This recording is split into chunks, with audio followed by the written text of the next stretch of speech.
You know, it's a good thing Applejack didn't bring Winona on this road trip. Otherwise, things would have gotten really awkward. My dog went the same way, Mr. Coat. I was just a little cold when it happened. I miss him so. Judge? Seems the judge has some unresolved issues, so let's get right onto the show.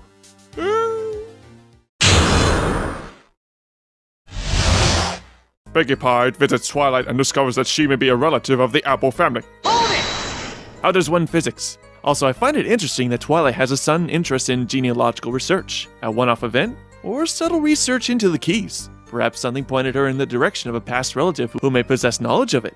Just a thought.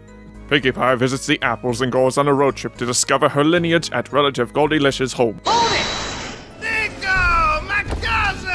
This is the first episode we've seen Pinkie Pie and Applejack so extensively together. The rest of the Apples also receive a good amount of exposure, and not just sidelined on the adventure. I like the overall theme of family bonding in this episode. The Apples displaying their pride for their ancestry, complementing each other's unique personalities, and overall support of each other. Then we get to the road trip, and this song has instantly made my top 5 favorite songs in the entire series. This upbeat travel song is not just fun, but further signifies the strengths of their bond as a family. This whole journey is just a great road comedy, as we see the family become more frustrated with each other, rightfully so through their many trials and tribulations, and though they have their arguments, they still operate as a unit to get to their goal. Pinkie Pie was at her finest in this episode, so excited to learn her lineage that nothing along the journey dampens her spirit, providing many hilarious moments. Pinkie and the Apples arrive at Goldilicious' home. Hold it!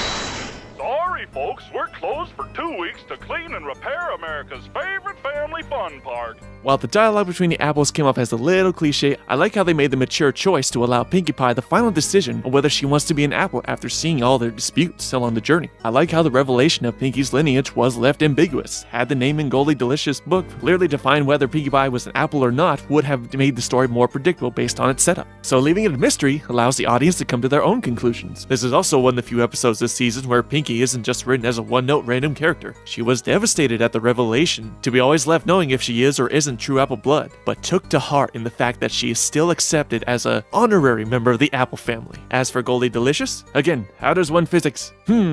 A subtle hint of relation to Pinkie Pie? Goldie does seem to express similar traits to Pinkie Pie, as we see her odd display of mannerisms from her collecting junk and the crazy cat lady stigma. A foreshadowing of Pinkie's future self? And thus our episode comes to a close with a great reprise and the Apples delivering of our moral, which was a good moral about the strength of family bonds despite many disagreements between each other. And I think Pinkie Pie said it best. When you're family, you make the time.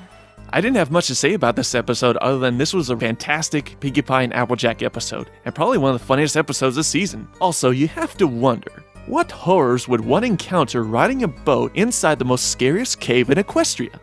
See now, told you Also, Pinkie Pie, photographs for the plot. Well, I guess that's everything, so I'll see you next week when... Wait, what the hell?